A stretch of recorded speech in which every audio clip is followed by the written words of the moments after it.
Barishal city কর্পোরেশনের ভবিষ্যৎ নেতৃত্ব এখন পুরোপুরি আদালতের রায়ের উপর নির্ভর করছে।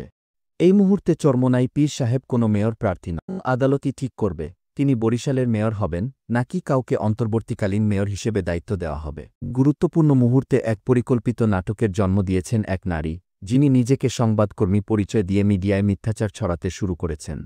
ঘটনার সূত্রপাত চরমোনাইতে আয়োজিত এক সংবাদ সম্মেলনে। আয়োজকদের তথ্যমতে ওই নারী কখনোই সংবাদ সম্মেলনে প্রবেশ করেননি।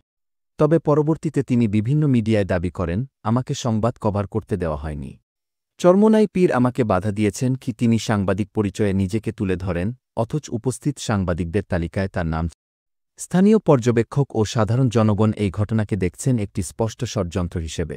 একাধারে একটি সাজানো নাটক, অন্যদিকে আদালতের রায়কে প্রভাবিত করার সূক্ষ্ম প্রচেষ্টা।